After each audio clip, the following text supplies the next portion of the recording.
दाइलाई म के भने भन्दाखेरि दाइ यो पक्रिनुहोस् तपाईँले चाहिँ यो तलबाट कहाँबाट ल्याउनु भयो अहिले टाक्सिन डाँडाबाट अघि तपाईँहरूले पर बाइक पार्किङ गर्न भयो हजुर बाइक पार्किङ त्यहाँदेखि तपाईँको यो माथि कहाँसम्म जान्छ माथि कामडाँडासम्म बेस क्याम्प त होइन कामडाँडा यहीँ डाँडामा भयो कामडाँडा कति यहाँदेखि कति घन्टा लाग्ला अब मलाई त यहाँबाट त त्यस्तै 30 मिनट जति लाग्ला 30 मिनट है 30 मिनटमा तपाईँ माथि पुग्नुहुन्छ हजुर तलबाट कति भयो यहाँसम्म हिँडेको म अघि परबाट 2 घन्टा त करिबन भयो 2:30 बजी हिँडेको 2:30 मा हिँड्नु भनेपछि 1 घन्टामा तपाईँ यहाँनिर आइपुग्नु भयो हजुर ल एकदमै हाम्रो त दाइको परिचय भन्नुहोस् न दाइ मेरो नाम कान्छा शेर्पा कान्छा शेर्पा हजुर शेर्पा भएर होला यस्तो स्पिड है ल गाइस यहाँ हाम्रो दाइसँग कुराकानी पनि भयो अन्त हाम्रो कान्छा शेर्पा उठ्नुहोस् न दाइ है कान्छा शेर्पा दाइ यति साह्रो उकालो स्पिड हिँड्नुहुँदो रहेछ कि है उहाँको रफ्तार देख्दाखेरि मलाई पनि एकदम जवानीको जोस आयो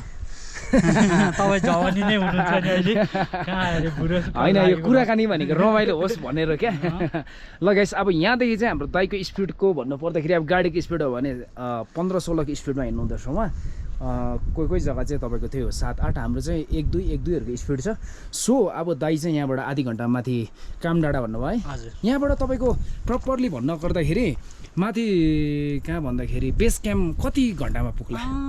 अब त्यो त हिँडाइमा बर पर्छ दाइ फेरि एक्ज्याक्टली भन्दाखेरि 6-7 घन्टा जति होला अझै 6-7 घन्टा त्यहाँदेखि पनि है हजुर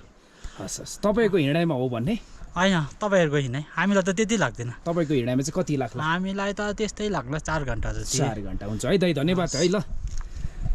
ल उहाँ पनि दाइ र म पनि दाइ भएकोले गर्दा हामी दाइ भाइको एउटा रिलेसन पनि राम्रो